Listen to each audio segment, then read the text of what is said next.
You are now listening to The Backseat Critics, the movie review podcast.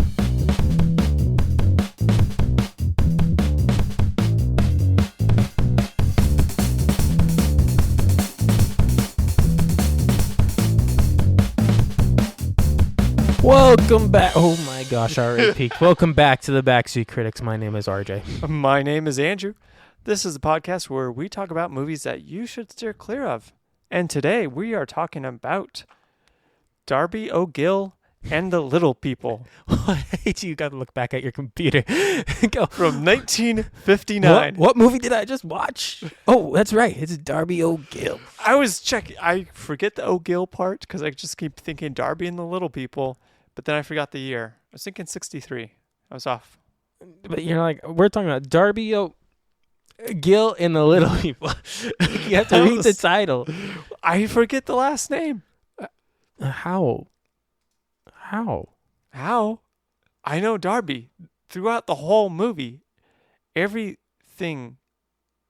Wow, that got dark. Yeah, it did. Everything is just Darby, Darby, Darby. Oh, it might be dying. And your camera doesn't work. No, the laptop doesn't. It's plugged in, though. Yeah, I was at like 2% when I turned it all on. No filming today. All right, hold Anyways, on. we'll I'm just continue gonna with unplug this. that. No, we're going to continue. Screw All this. Why not? All right. We'll just continue like this. All right. I'll stop this energy. Fudge out of here. You don't even know what we're talking about today, and you're like, all right. Oh, I got all the topics in front of us. Because before we get into the movie, we're going to talk about that new Ninja Turtles movie. Before diving into a man who apparently set the record for number of Disneyland visits. Jealous. And then we're going to go right into the quiz question before diving into our favorite topics, which are going to be sets, characters, scenes, and special effects. Great. Only one set for me today. That's great. Way to spoil it. Yep. All right. So you want to talk about this Ninja Turtles movie? Do I want to talk about it? No. Will I talk about it? Yes. How about that? All right. Seth Rogen. Yeah. Seth Rogen. He's producing it? Animation looks okay. Yeah. They do my man's Donatello dirty, though. They don't do him justice. What's up with the glasses? I hate that for some reason Donatello's, ever since like that live action, They just really lean hard into that. like the goggle type thing, and it's just like, stop doing them like that. Please stop. He doesn't wear glasses. We've seen the 80s cartoons. None of them wear glasses. No offense if you wear glasses, but as Andrew wears glasses, but Donatello does not wear glasses. No, he doesn't. Why do you keep on doing that to him? It doesn't make any sense. It ruins the vibe. But what I like is this like 2D, 3D kind of Spider-Verse-y kind of vibe. I liked it. That did it well. At first, when I first watched it, I was like, and then it took a second take, and I was like, okay. That's kind of how I felt. It's not done by the same animation studio, so the animation is definitely different, and I will admit it's not as clean as Spider-Verse was. Do you think that some of the animators from that went over and did this? I wouldn't doubt it. You think that's a possibility? Some of them were just like, gave the middle finger to the Spider-Verse crew at Sony and said, you know what? You guys asked for too much of us. I wouldn't say the Spider-Verse crew. I would just say Sony. They said, no soup for you, Sony. No soup for you, Sony. But yeah, no, I'm kind of excited. There's like, what a bunch of mics. Future episode. Mics? TMNT. Oh, yes, but yeah, don't be a mic. Don't be a mic, folks. Oh, a bunch of future mics. Yeah. But what about this guy that set a record? Was it 2,995 days in a row? Let's get into this. First of all, let's talk about the fact that he has to... Keep going. Oh, look at me. Keep going. Okay. This guy has to, not only, he has to have that California budget to do this, and the fact that he has to have the California pass, but now he's paying for the days where those are blacked out. And now he's got to have the budget to pay for when it's blacked out. So that is a pretty penny right there. How many days are blacked out? I believe during some of the holidays are blacked out, and then during the summer, some of the days in the summer. Summer days? Really? Some of the summer days are blocked out because of all the people that come in. Okay. I could see like around like the holidays, Christmas, New Year's. I could see that being blacked out. But summer just seems kind of weird. But whatever. I mean, kudos to this guy, I guess. Wish I had this guy's free time. And money. Also. But think about that. That's crazy. And to think that 2,900. What do you do? Do you think he just like, he's like, I'm going to set a world record today. And he just scanned the ticket, went into the park, and then left. I think he went probably, I mean. Okay. Let me rephrase this. What quantifies a visit to the park? Is that just walking through the gate? Or is that actually going to a concession or riding a ride? Like, what do you think this guy did at the park every single day? I've heard of people just going in that have that California pass, Mm-hmm. go in to buy dinner, for instance. I've heard that, yeah. Which is a lot of work, I feel like. Unless you have, like, reservations at one of the restaurants, sure, I can see it, but I feel like that's a lot of work. I remember a few years ago, I read a story about a guy that was going to, I think it was Universal or Six Flags, every day for dinner, because it was cheaper than buying he got a bigger dinner there than he would if he just shopped. Oh, by the way, little spoiler effect for you. Yeah. This is what I actually meant to put in it. Disney is rolling out a new ticket that they are trying out, I believe, in Disney World. Oh. Where it is, you can go into Disney World, you can shop, you can eat any of the foods and everything. You just can't ride the rides. Interesting. Yeah, it's about $50 or something like that, they said. $50 though. $50 to go into this place to spend money is what it is. That's nuts. But people go, I mean, if you're like a collector or a pin trader or stuff, because people go in there with like mountains of pins. Just to trade. That's nuts. $50 just to go in and buy more food or buy more stuff. Or to trade pins or meet the characters or do experiences. You just can't ride rides. That kind of sucks. I wonder how they stopped that. Right? Like it said that they were going to get like a bracelet to show that they can't ride rides, but what happens if you take that off? What if you sneak past the cast member at the beginning of the line? What happens if the cast member doesn't care? How do you take it off? Is it like magnetized to your wrist?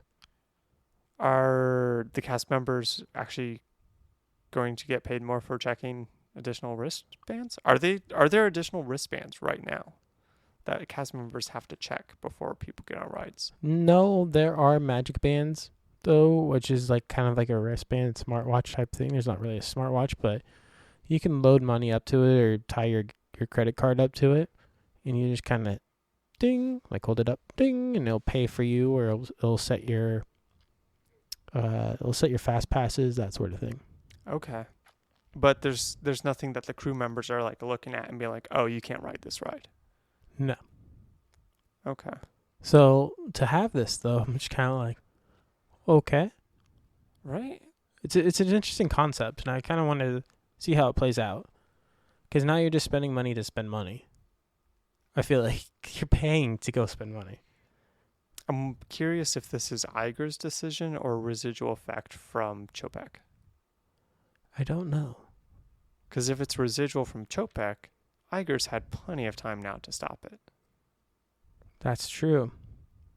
And if it's Iger's, I kind of wonder come on, dude. If they're figuring out that people are just going to Disneyland or so just to eat and stuff. And just to eat. Scrape some profit off that, as Disney does. Well, there's the events too, where people want to go, and they have like the food event. Okay. Food event. There's like when I was down there, or there's a wine and dine festival that they have. Okay. And then when I was down there, they're having some sort of world food event where you can try. They had these like food carts all up and down in California Adventures, where you can try foods and alcohols and a whole bunch of stuff from all over the world. And then they'd have music going on from all over the world, like live performances just throughout the park. Dang. Okay. So it was kind of cool. Okay. Huh. Sorry, I know this was a side topic and we weren't planning this, but No, we weren't. But it's interesting though. it's an interesting I'm concept. curious, like what? What drove it? Yeah. What was the decision making process there?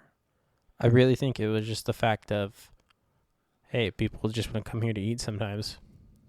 They're going to pay $100 for some steak, vegetables at the bouncy Blue Bayou. All right, fans of the Backseat Critics, we're going to throw up a poll. When you go to Disneyland, would you buy this ticket, or would you buy the one to go ride the rides?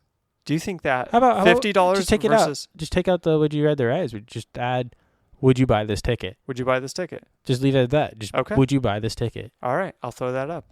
All right. We don't need to add the rides. I mean, of course you want to buy the one that rides. Rides. But I'm just thinking, would you rather buy the one with the rides, or would you rather buy the one without? Well, here's the next question, though, too. So, with Disneyland tickets, like, what, $180 or so, $200? Now that they've done this, now they've put a price on their rides. Mm-hmm. What, $150 Yeah. ish?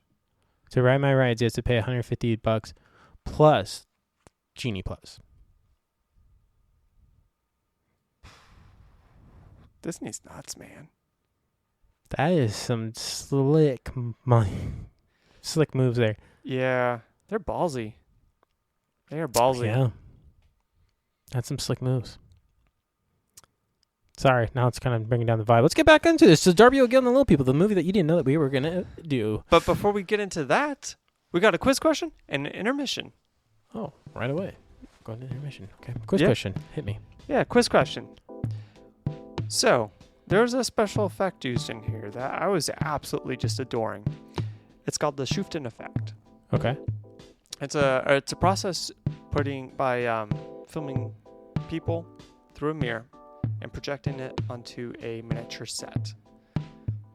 What was the first recorded movie to use this effect? It's a famous movie, so I'll give you that. We'll come back at the end. Okay. But until that, we'll meet you on the other side of the intermission. Thank you for listening to the Backseat Critics podcast. Thank you so much. We are here to just give a couple of shout outs real quick. Just really quick. Once again, this is your spot, or could be your spot in the future. And we have a special deal for you, if you would like to, for the first person who reaches out. But for now, August Keller writes. We'd like to give him a shout out. You know why, Andrew? Why is that? Because he is a fellow movie critique reviewer. It's a very good one, right? He is a very good one. You know what he does? What does he do? On his Instagram, August Keller writes. Instagram, wow. Okay. Instagram, go on there. Wow, okay. He Keep it has a up to date. critique on movies, even up-to-date movies, like Apollo Creed. Apollo Creed. Actually, no, Creed 3, I should say. I shouldn't say Apollo. Oh. But Creed 3, Wow, Creed 3. yeah. He's even got older movies, like the 40-year-old version on there. Wow. But he will give you a breakdown of I haven't grades. seen that movie. I should look at his review. There you go. Look at his Wow. review. You'll see Super handy. his grades, 1 out of 10 on subjects, and then a small review of why he reviewed it that way. That's fantastic. Fantastic review. Go give him a follow. Give him a thumbs up. Give him some love. Give him the follow. Wow. One more shout out. Do not follow the other Backseat Critics. They are frauds. They are fakes. We see you. We see you. You can't hide from us. You aren't us. You're not John Cena. You're way better. Did John Cena? Sure. What did John Cena do to us? You know what? You can't see him.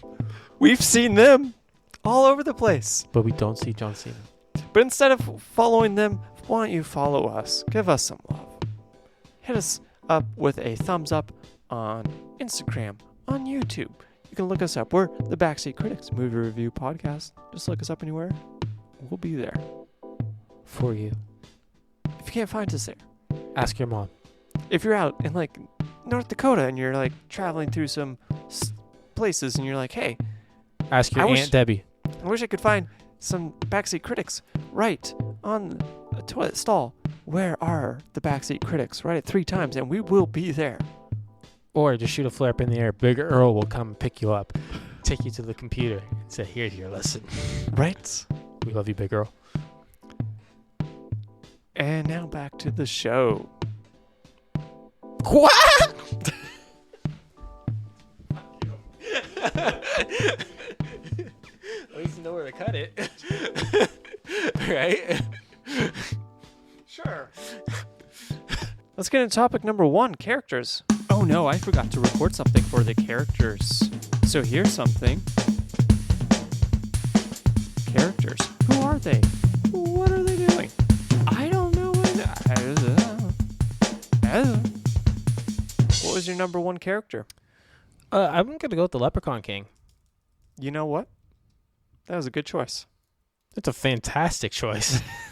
Don't just tell me, hey, that's a good choice. No, that's a fantastic choice. That's a pretty good choice. How do you not like the Leprechaun King in this movie? I don't know. I just like how he looks at Darby O'Gill. You know what we didn't do? Oh my gosh, you didn't even have this on the docket. Oh, I didn't. You son of a monkey eating pineapple Mike. Ugh. Mm-hmm. Mm-hmm. 2-minute summary. And you know what? It's on you today. You screwed the pooch.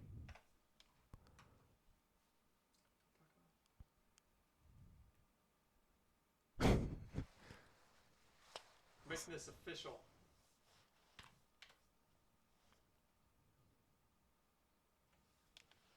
All right, 2-minute summary is Darby O'Gill is a Irish person. This all takes place in Ireland. He's a groundskeeper for a cottage. He's not doing that great of a job keeping up the cottage, so the landowner comes to kick him out and replace him with Sean Connery, a young, handsome man. I'm Sean Connery. So anyways, Darby O'Gill runs to the local pub to, I don't know, rant away or whatever. About the wee people. About the wee people. No one believes him, but whatever. A priest comes in and basically says, hey, no matter what you've done, you can go to heaven if you help me haul a bell for free labor. That's cool. That's not coercion at all. No. And Darby O'Gill's like, you know what? I might be kicked out of my place by Sean Connery. I'm Sean Connery. But I'm gonna see if I can coerce him and my daughter to get married for my benefit. Nick. And you know what? It does happen at the very end. So anyways, Darby O'Gill gets kicked into a little throne room under a mountain by a horse. Yeah. And he docks with the Leprechaun King guy. I'm a Leprechaun King. And he gets him hammered. He escapes. There's a big back and forth. He tries to convince people that he's Leprechaun King, but people just see bunnies, mostly just Sean Connery. There's a big back and forth. The daughter becomes sick. She almost dies. Hey, I'm sick. No, we're not. The Darby decides, hey, I want to let this Grim Reaper headless horseman dude take my life instead of my daughter's. Took my life. And Darby O'Gill starts sacrificing his life, and because it's a Disney movie, they renege on it. The scriptwriters did. And so Darby O'Gill lived happily ever after, knowing that Sean Connery married his wife, his daughter, and that he'll be able to stay in the cottage. Okay, so I have a bugaboo with it. I know that was exactly 2 minutes, but I have a bugaboo with your summary. You never talk about Pony in it. Talk about Pony. What do you mean you have me talk about Pony? He's the villain of the movie. You never talk about the villain of the movie whatsoever. All right. I didn't feel that he was that detrimental to the plot. I felt The fact that antagonist. he tried to sabotage Sean Connery. I felt that the antagonistic relationship between the Leprechaun King and Darby, that was There's more a of hate-love relationship. yeah, like that was more of a thing than Pony. They hate and love each other.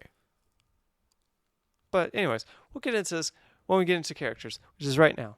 Again, Okay. characters. So Leprechaun King number 1. That's your number 1? Yeah. Wow. Yeah, why would you not be? I would have never guessed that. Well, the dude, first of all, loves to party. He drank up a whole thing of scotch. He loves to party. Yeah, he does. Second of all, he was very hospitable to capturing good old Darby O'Gill. Hospitable. hospitable. He offered him his home, and Darby O'Gill gave him the middle finger and said, "I'm out of here. I won't take this." As he tried to steal his gold, too. Yep. Darby O'Gill's the real villain of this movie. Darby O'Gill is absolutely the villain of this movie. He starts the movie off by threatening to kill the little leprechaun guy if he doesn't give him the wishes. Yep. He talked about the story. The Yeah. story of him meeting the leprechaun. We don't know if it's true or not, but it is hashed out once they meet each other, run into each other again. So, yeah, and the whole plot about him losing the land, if he would have just cut some weeds, we'd be fine. Yep. Darby's the villain. He was just missing some weeds. It's a Mrs. Doubtfire situation. Instead The main he's- character is the villain. He's at the pub telling stories about the leprechaun. Mm-hmm. He is the villain. All right, who's your number 2? Oh, so is that your number 1 too? Is the Leprechaun King? We're going you first, me second. Why are we doing this? But yes, my number 1 is the Leprechaun King. That's what I thought. Foo. No, the dude just like owned the scene Sure. every single time that he was on screen. Yes. Leprechaun King number 1.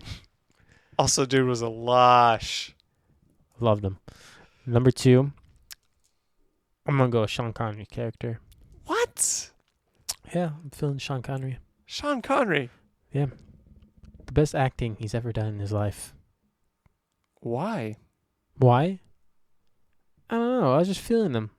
I was feeling his vibe. Okay, I was question. feeling his swagger. Question. So we know in James Bond that Sean Connery was wearing a toupee. Okay. Was he wearing a toupee in this? I don't feel like he was. I don't feel like he was either, but he's fooled me before. This was young Sean Connery. Yeah, so was Dr. No Sean Connery with toupee. I feel like this is a very handsome Sean Connery, and I was feeling his vibe, his song that he was throwing Yeah, down. BDE. I was like, I feel your song. He is drawing in the girl. I was like, as he was singing, doing chores, I was like, okay, my guy can sing. Not really, but he's got me. So you've got my ear, Mr. Sean Connery. Better than another Bond Mm-hmm. singing. But I'm going to go with Sean Connery's character at number 2. Really? Mm-hmm. Okay. He's a good guy. He was just a upright good guy.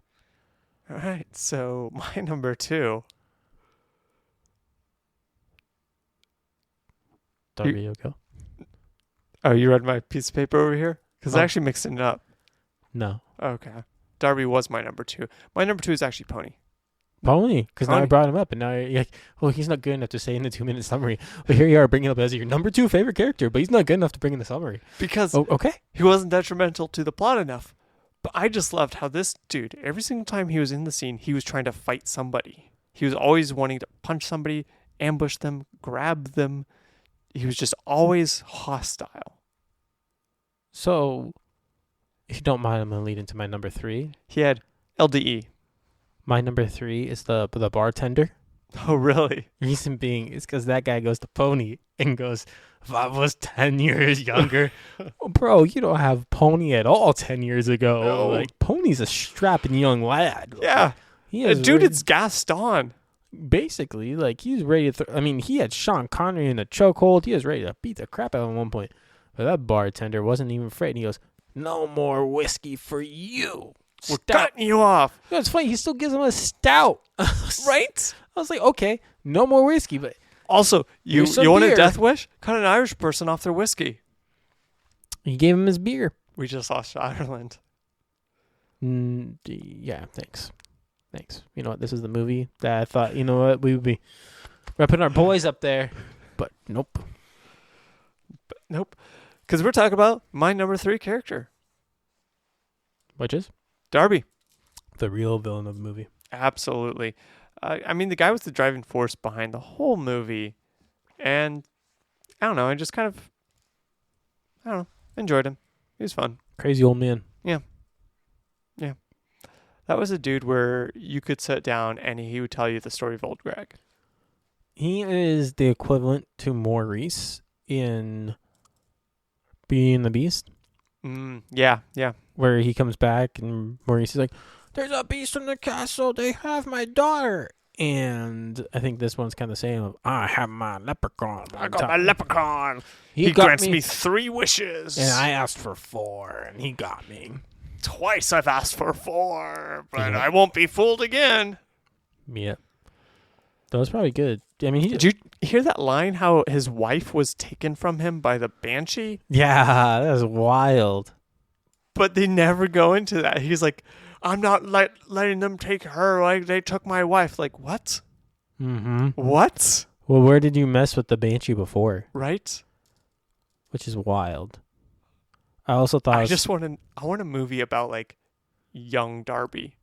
Just how this dude just continuously just messes up. I wanted to see where this guy.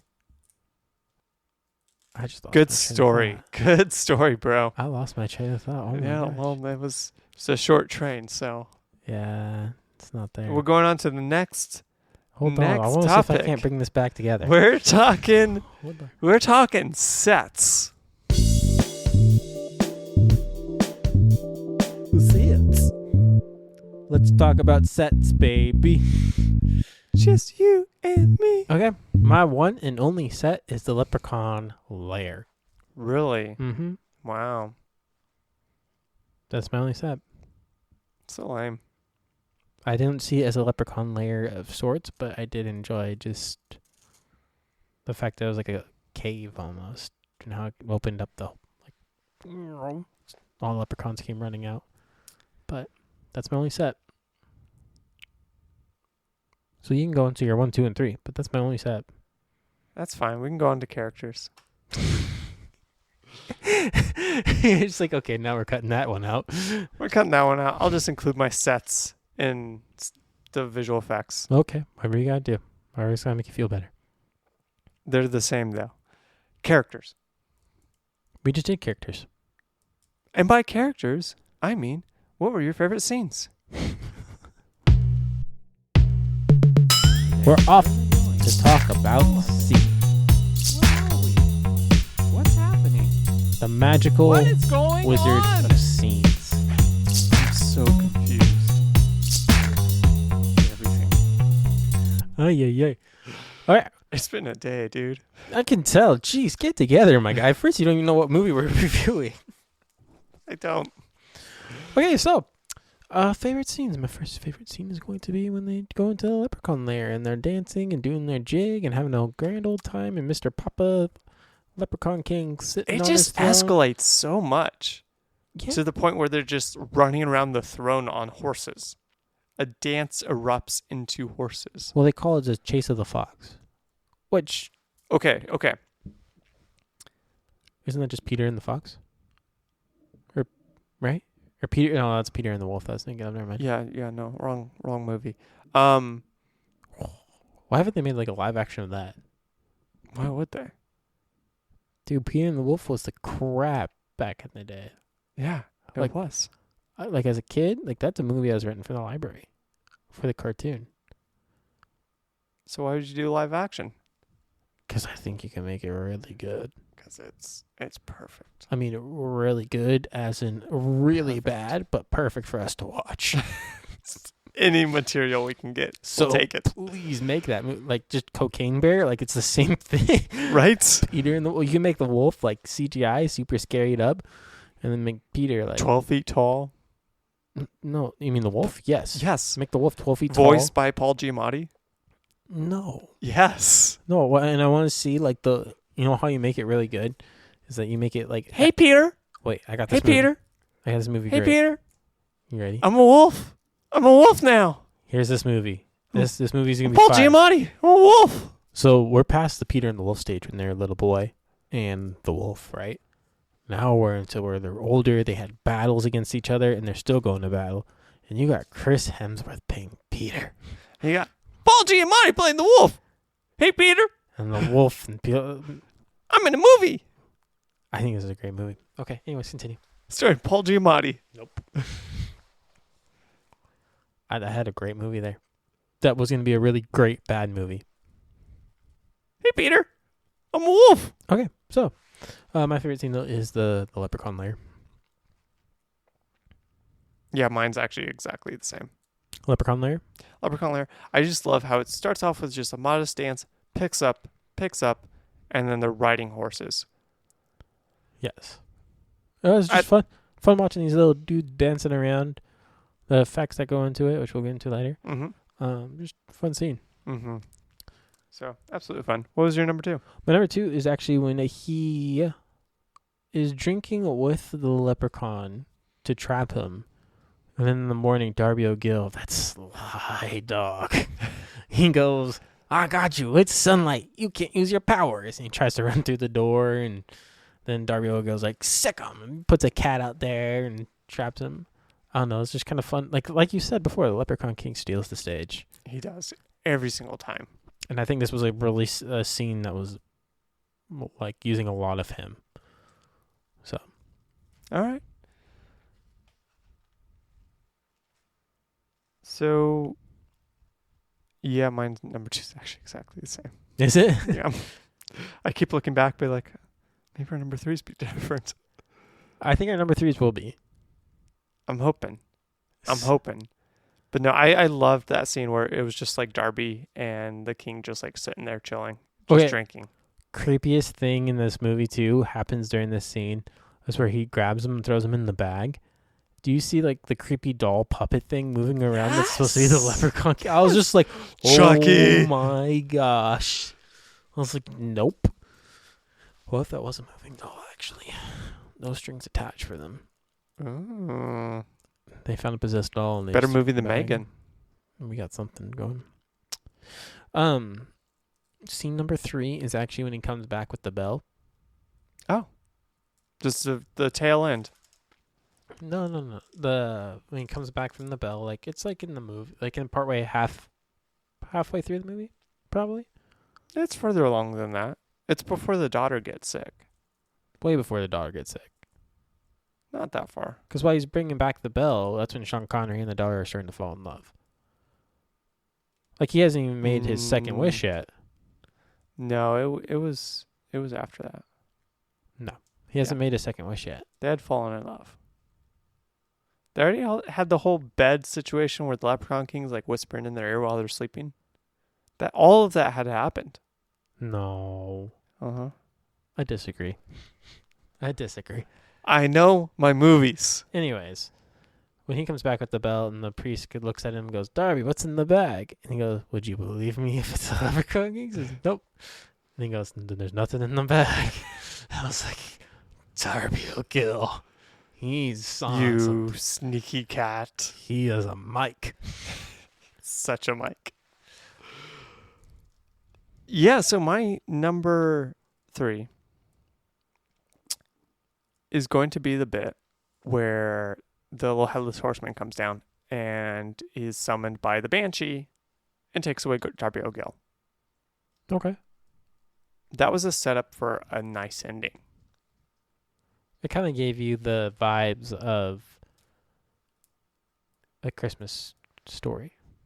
Or Christmas Carol. Christmas Carol. Yeah. Kind of setting up for like the next, and yeah. Like maybe Darby O'Gill changes his ways. Also, I just loved how like hokey the banshee and the headless horseman looked. And Darby's like, okay, I'm just going to stick a stagecoach. Like, why not make him work for it? Why not run? I mean, we all know it's just Christopher Walken. It's just there. Sharpened teeth and all. Yep. Yep. Just going around killing old people. All right. We're going to talk about some special effects. What were your top 3 favorite special effects?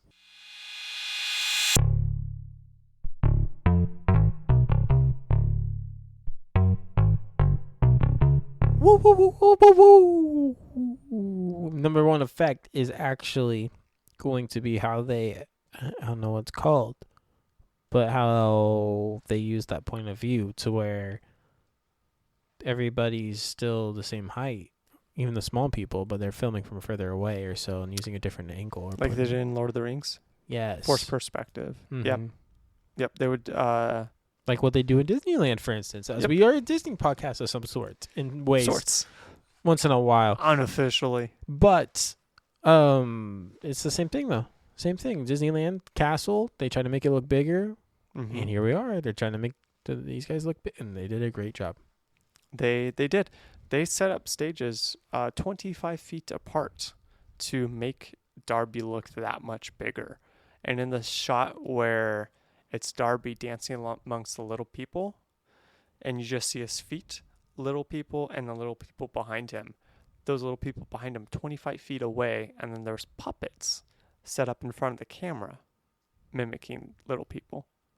You know what I find funny in all this, by the way, that we didn't touch on at all yet, characters or anything? What's up? There's this one leprechaun that just had an American accent straight up. You know, it's like this guy has like a Brooklyn accent. Not even trying. Yeah, it's like this guy, where'd they get him? I was like, that's the leprechaun I don't want to mess with. He's from Brooklyn. Right? Like, he's going to take you behind the store. You don't want to go see him in the meat factory. Hey, I'm walking here. Exactly. I think he was one of the first leprechauns that, like, once he falls down the tunnel, I think he was one of the ones that said, hey, we got Darby. Let's go take him to the leprechaun. Let's talk about this possessed horse that pushes Darby down the hole. It's like it uses that banshee effect on it. Yeah. Another effect. That's like, yeah, never mind. We'll get into it. Yeah, we will. Well, I mean, if it's on yours, top 3. Anyways, but yeah, my first number 1 is just the force perspective. Okay. So, my number 1 is the Shuften effect. So we talked about this briefly with the quiz question.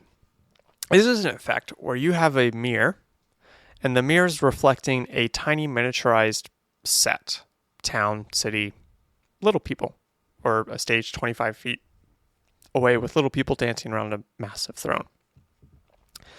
In that mirror, you carve away the reflective surface on the back so that only a part of it is clear. And you put the actual actor, Darby, behind that clear spot, and you film the mirror. So you capture the tiny people 25 feet away into that mirror, and Darby's amongst them. That shot of Darby, when he first showed up in the little people's lair, all done in camera, one take. There's no fancy edits there. That's just pretty cool. No forced perspective. It's all just, it's shot on a mirror. It's Which is cool. Super impressive. For how old it is, too. There's movies older than that we'll get into. But still, it's pretty cool. It's super impressive. Yeah. A lot of this has actually been used up until like Lord of the Rings. Not The Hobbit, though. Not The Hobbit. Peter Jackson really dropped the ball on that one. My number 2 is going to be actually the Banshee effect. Really? Yeah, I know it's a cheesy effect, but it's a staple in bad movies. The way it was basically how they put the color even on the Headless Horseman, like a distorted color sort of thing, like a black, blue. I don't know what else was in there. Yellow. Just a, you know, when you we just looked at him. Yeah. Like it's like they just turned it into that color, and it's a cheesy movie. It looked kind of like iridescent. Yeah. Like an oil slick. Yeah. Like a bad digitalized oil slick. And I enjoyed it a little bit. I was like, okay, this is different. Like the horse even had it. Yes, the horse had it. The horse had it when he kicked him in. I was just like, okay. I laughed so hard at that when the horse is just like, oh, come here. Yeah. Kick. And it's just like all goofy and stuff. I don't know. Something about that whole setup was just funny to me. I just looked at it. I was like, old movie, but Old movie should know better. it's all fun. Yeah. Dr. Cyclops was out by this point. We know how to do good tiny people movies. What's your number 2? What's my number 2? What's your number 2? What's my number 2? My number 2 is Wanna go going talk to about? be the map paintings, because half the backgrounds in this, the sets, some of the sets included are actually fake. They're all map paintings set over top of actual like Irish like countryside or whatnot. So the mountain, obviously, that was fake. But there's even bits like the stable that Darby captured the king in, and he's looking out into the town. The whole door frame and then the top half of the town, fake. there's bits of the daughter where she's running to get her dad at the bar at the very beginning when the landlord guy comes with Sean Connery. The whole arch and fields, fake. All matte painting setup. So clean, especially for that time period. Like most matte paintings, you get they have like a faded effect just because like light bouncing off of it. It's just a flat surface. Didn't get that. You didn't get that at all. You would be surprised at the number of like matte paintings set up in this movie. It's insane. That's pretty good.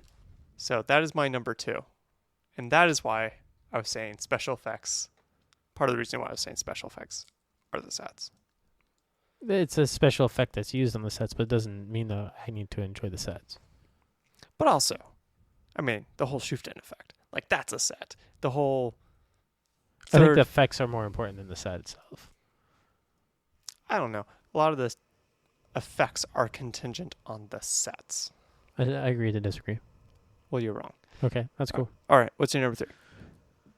Number 3 effect is going to be the Leprechaun King when he comes to them in the dreams and how he becomes translucent a little bit. A little bit, like halfway.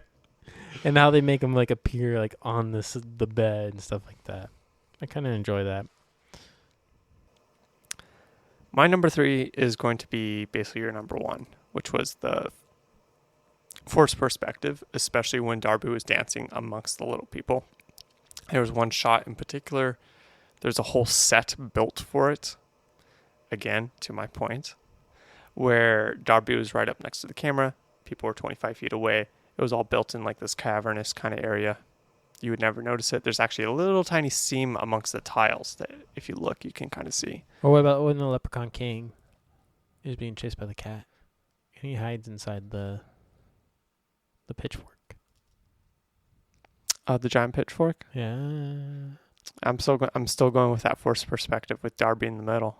Well, I mean, isn't that a forced perspective scene too? Did they just create the giant pitchfork? Yeah. And then they had the cat like probably closer Yeah, up. there was a giant pitchfork. There was a giant wagon wheel. And then there's obviously the giant bench and stuff like that and giant bed frame. But yeah. There we go. But my favorite instance of the forced perspective was Darby dancing amongst the little people because it was so clean. Well, yeah. For that time period. Well, yeah. But I mean, like that's the standard, right? Like usually with where you've got small people and little larger people mixed, you don't put stuff in the foreground because it breaks the illusion. But they did it so cleanly in this. Disney magic. Right. Sprinkle some of that in there. That's how they sprinkle it. Let's not sprinkle anymore. Yeah, their sprinkling's done. Ooh, yeah. Yeah, okay, so I'm Paul Giamatti. What's next?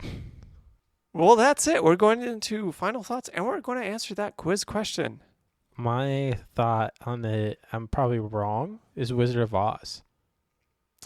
Okay, so for a refresher, for people who skipped, the question was, what was the earliest movie on record that used the Shuften process that sent actors? That was a method of using mirrors to put actors into tiny miniaturized sets. And you said Wizard of Oz? Correct. You are wrong. I figured I was wrong. By about 10 years. What was it? Metropolis. Never seen it. Oh, old sci-fi. Never seen it. Super good. Give it a watch. Probably not, but it's okay. Oh, you. You, Mike, you. You, Mike. Well, final thoughts of Darby O'Gill and the Little People are, it's all right. Really? It's all right. I mean, I watched it. I don't feel like I need to run out and see it again. Maybe I bring it back up during a March, St. Patrick's Day time period. Maybe I add it to the list, but it's all right. I'm right there with you. It's okay. It could have been. It's good for classic. It is. If you love like special effects and stuff, Hold on. If you love old Sean Connery, then let's just say watch this movie. Because, woo doggy. Woof. I had to change my shirt 3 times. I was sweating so much watching him. So if you like Sean Connery, Watching Sean Connery manhandle Pony, I'm like, oh my. and that just got cut out, hopefully. Oh my Mike. But if you really enjoyed watching young Sean Connery, then I think this is a good movie. I think if you love seeing kind of good old special effects from the 50s, early 60s, definitely give this a watch. If you want to watch this little Leprechaun King, then give it a watch.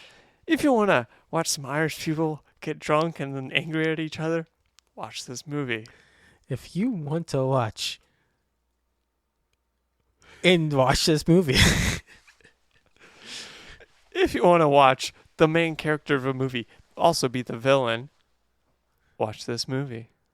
If you want to watch crazy old men and poor cooking, watch this movie. If you want to watch a priest hold people's internal life above their head, watch this movie. If you want to watch Banshees, watch this movie. If you want to see a horse shove a person down a well, watch this movie. If you want to see a leprechaun play matchmaker, watch this movie. If you want to hear about Paul Giamatti playing in Peter and the Wolf, listen to this podcast. Because that's not going to happen. You ruined my movie. But otherwise, anything else to touch on there? Yeah. We out. Okay.